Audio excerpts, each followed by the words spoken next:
I literally just got back from Indianapolis from Wrestlepalooza, and out of five being the best and one being the worst, I'll give it a. I gotta think about this one because being at the show is 10 times better than it is watching it on TV. So I gotta grade it like how I would grade it if I was watching it from TV, because if you're at the show, like, it could be a bunch of people you don't know who wrestling, and it will be fun for you. Just the environment alone, the people there will make it fun for you.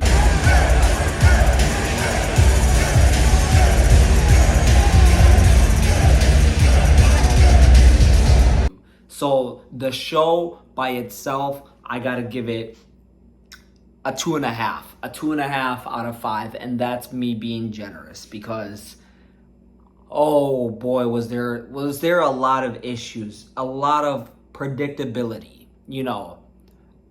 This is ESPN. This is WWE merger with ESPN. This is the first pay-per-view on WWE.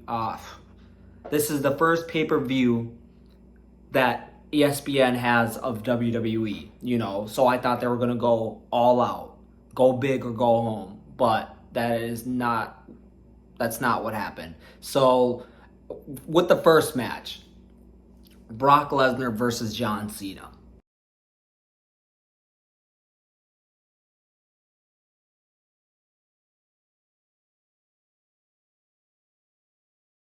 John Cena! Now, I'm so happy I got to see John for the first time and the last time. I'm happy I got to see Brock probably for the last time. But this match was a squash match. This was like,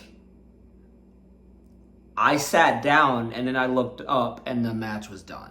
Okay, it wasn't that quick, but it felt like it was 5 minutes. It was finisher after finisher after finisher after finisher, and then John Cena just gets pinned, and I'm like, what the heck? The match is over. The match, that was it. Brock Lesnar gave John Cena like 6 F5s, and then that was it.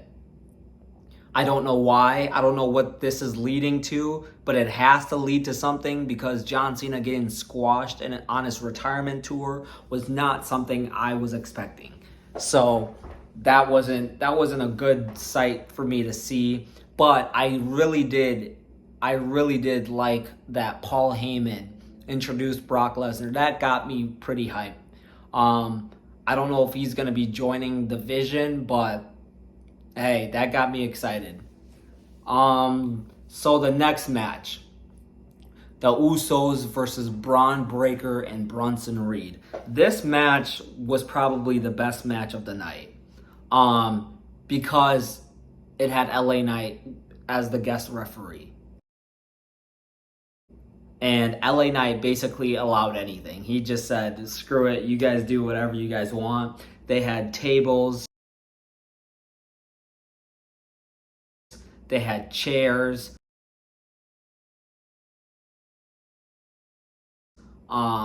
Jey Uso and his brother Jimmy, when they come out, it's lit. And being in the crowd, guys, the Yeet movement, you might hate on it, but being in the crowd, you just gotta do it with them. You just gotta do it. You gotta do it. It's contagious. You gotta do it. So that was pretty fun. The match was, I thought it was pretty good. I thought that Jey Uso got a concussion, I'm pretty sure.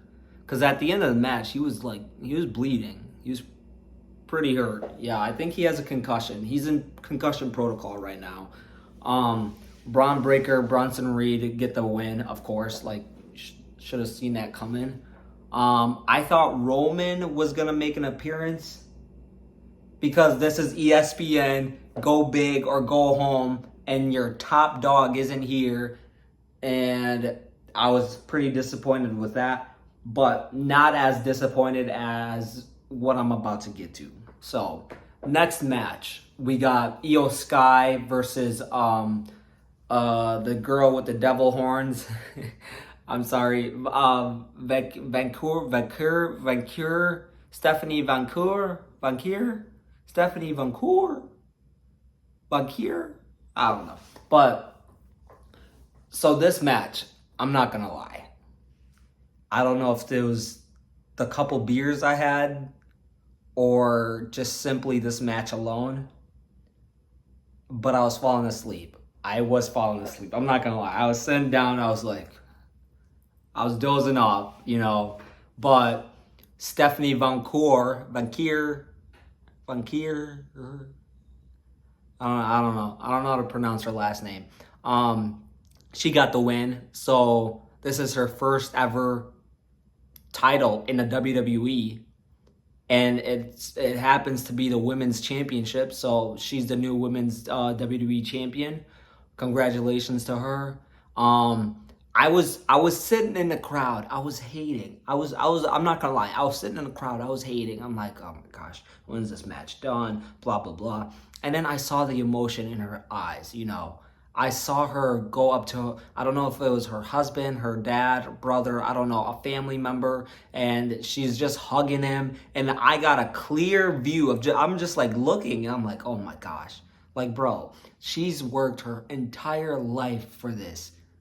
This is like what people dream for, she's living a dream right there. And I'm sitting in there hating, like, for what reason, bro? And then I almost shed a tear. I'm not gonna lie, I almost shed a tear because I was so happy for her. And maybe because I'm hating on her because of one of her moves. She's twerking on another girl's face, and I find that disgusting because as a Christian, I don't know, like I don't, and then the devil horns and all that, like I don't mess with all that. I don't mess with all that. And then all the guys in the crowd like, oh my gosh, yes, while she's like, no, I don't like that. I don't mess with that. But I am really happy for her. I'm really happy for her. She can wrestle. She can wrestle. So can Io, but I don't know why I was bored. All right, next match. Seth Rollins, Becky Lynch versus AJ Lee and CM Punk. Husband and wife versus husband and wife. And this match was pretty good. AJ Lee, I didn't see any rust on her. Seth Rollins and Becky Lynch's entrance, that was something else. That was pretty cool to see. They really are the focal point of this company. I'm not gonna lie. They are the WWE right now. First, I was like recording, and then I'm like, okay, where are they? And then I look up. Oh, there's Seth Rollins and Becky Lynch coming down in this purple gown, looking like rock stars, But this match was pretty good. I loved how, like, they would use their wives, to, like, as, like, Seth picked up Becky and threw her on CM Punk, but CM Punk rolled out of the way, so Becky got hurt. Like she did. I hope she's not actually hurt, but she didn't get hurt. I hope not.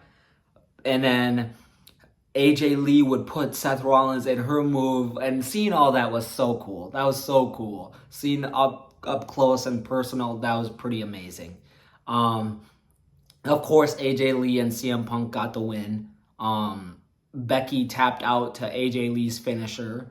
So that match was pretty good. Like, going in, did I really care? No, because all I cared about was AJ Lee returning, and she returned, and now, okay, this match is done. Now I just want to see what she does afterwards. For the main event, this is where the biggest disappointment happened. This right here. Drew McIntyre versus Cody Rhodes.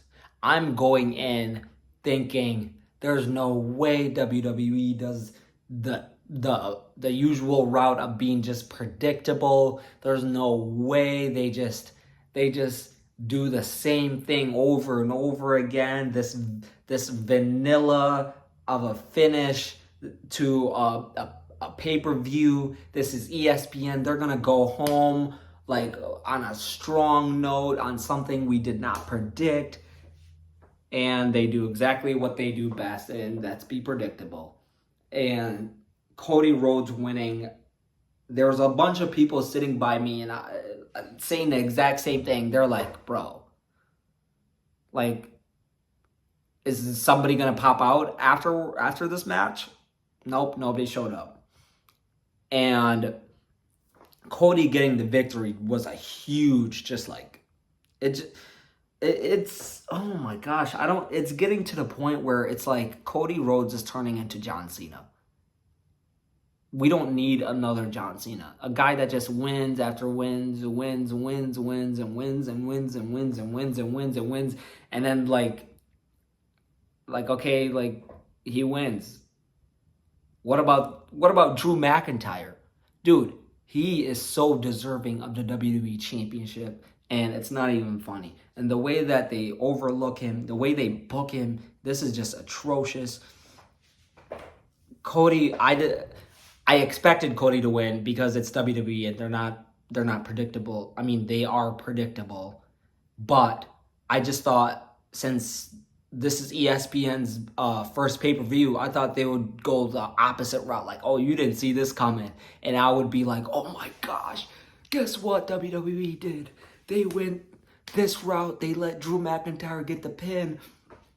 I wish I could be saying that, but that was the biggest letdown of the night.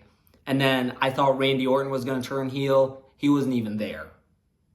Yeah, I was so excited to see Randy and him turning heel. Like, I've been waiting for that, but no Randy, no surprise entrances, no nothing.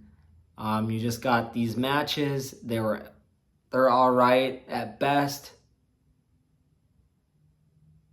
Yeah, 2.5 out of 5.